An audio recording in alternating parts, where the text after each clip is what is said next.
فی معرفت الائمہ قم کی چھپی ہوئی ہے، تہران قم کی کتاب ہے، مکتبہ بنی ہاشم تبریز کی قم کی 1381 ہجری کی چھپی ہوئی ہے۔ آج سے کتنے سال؟ 30 اور 20 50 سال پہلے کی چھپی ہوئی ہے کتاب۔ کیا 50 سال پہلے کی؟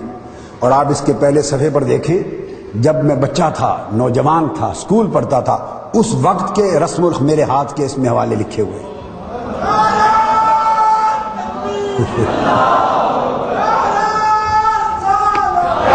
یہ کشف الغمہ، اس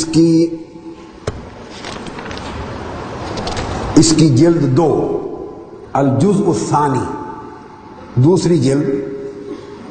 میں نے مکتبہ بتا دیا، مکتبہ بنی ہاشم تبریز، سوق المسجد الجامع، 1381 ہجری، المطبعۃ العلمیہ قم چھپی ہوئی، الجزء الثانی۔ اور اس میں امام محمد الباقر علیہ السلام کا باب ہے، امام ابو جعفر محمد بن باقر علیہ السلام کا باب ہے، اور ان کی مرویات ہیں اس جگہ پر۔ اور اس میں صرف ابھی ایک حوالہ آج دوں گا، باقی انشاءاللہ کل آئیں گی جب میں اینڈ پر آؤں گا۔ عروہ بن عبداللہ روایت کرتے ہیں، اس کا صفحہ 359، الجزء الثانی، پیج 359۔ اور یہ اہل تشیع کی بڑے اونچے درجے کی ائمہ اثنا عشریہ کے اوپر بڑی معتبر اور معتمد کتاب ہے، کشف الغمہ۔ ہر عام و خاص اور ہر عالم اس سے واقف ہے، ائمہ اہل بیت کے اوپر، ان کی مرویات پر اور احوال پر۔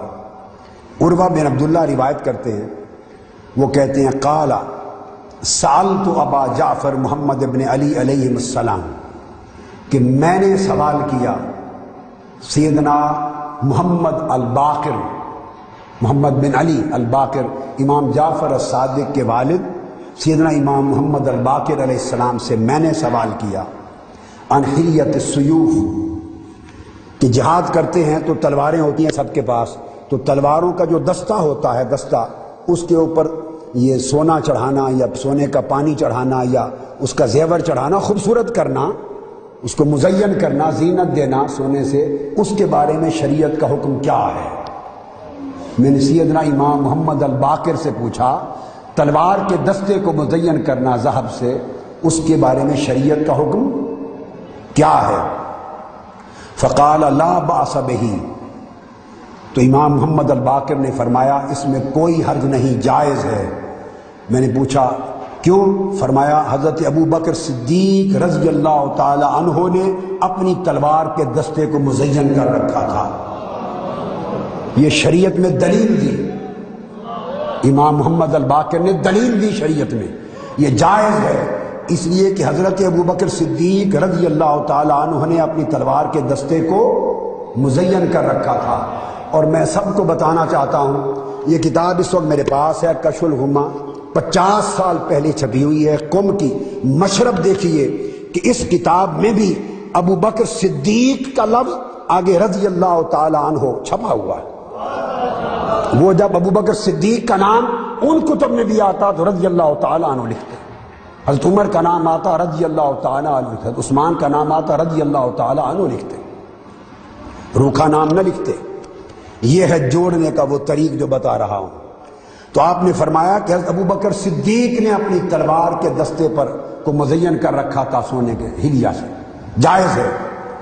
اب وہ کہتے ہیں عروہ بن عبداللہ، مجھے تعجب ہوا، اس زمانے میں بھی غلط فہمیاں تھیں، جو مجلس میں نہیں بیٹھے، صحبت میں نہیں بیٹھے، تو دور اس طرف سے بھی فتنہ پھیلانے والے تھے اور اس طرف سے بھی فتنہ پھیلانے والے تھے، ادھر بھی غلط باتیں منسوب کر کے دور کرنے والے تھے، ادھر بھی غلط باتیں ائمہ کی طرف منسوب کر کے دور کرنے والے تھے۔ وہ عروہ بن عبداللہ کہتے ہیں فقلت، یہ بات سن کر میں نے کہا فتقول الصدیق، آپ بھی ابو بکر کو صدیق کہہ رہے ہیں؟ تعجب کے ساتھ پوچھا، کیا آپ بھی ابو بکر کو صدیق کہہ رہے ہیں؟ وہ کہتے ہیں وَوَثَبَ وَاسْتَقْبَلَ الْقِبْلَةَ، وہ اسی وقت جہاں تھے اٹھ کر کعبے کی طرف متوجہ ہو گئے۔ حضرت امام محمد الباقر نے اپنا چہرہ اسی لمحے کعبہ کی سمت کر دیا۔ وقال نعم الصدیق نعم الصدیق نعم الصدیق، ہاں حضرت ابوبکر صدیق ہیں، ہاں وہ صدیق ہیں، ہاں وہ صدیق ہیں۔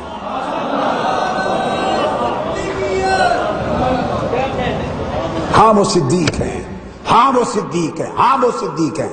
آگے پھر فرمایا فَمَن لَّمْ يَكُن لَّهُ الصِّدِّيقُ فَلَا صَدَّقَ اللَّهُ لَهُ قَوْلًا وَلَا فِي الدُّنْيَا وَلَا فِي الْآخِرَةِ، اور جو شخص حضرت ابوبکر کو صدیق نہ کہے اللہ اس کی کسی بات کو نہ دنیا میں سچا کرے نہ آخرت میں سچا کرے۔ امام محمد الباقر جن کے پاؤں کی دھول ایمان والوں کے آنکھوں کا سرما، میں تو جن کے در کا سب ہوں، اماموں کے امام، وہ فرماتے ہیں ہاں وہ صدیق ہیں، صدیق ہیں، صدیق ہیں۔ اور فرمایا جو انہیں صدیق نہ جانے، فرمایا اس سے دنیا اور آخرت میں اللہ تعالیٰ اس کے کسی قول کو سچا نہ جانے رد کر دے، اس کو نہ دنیا میں نہ آخرت میں۔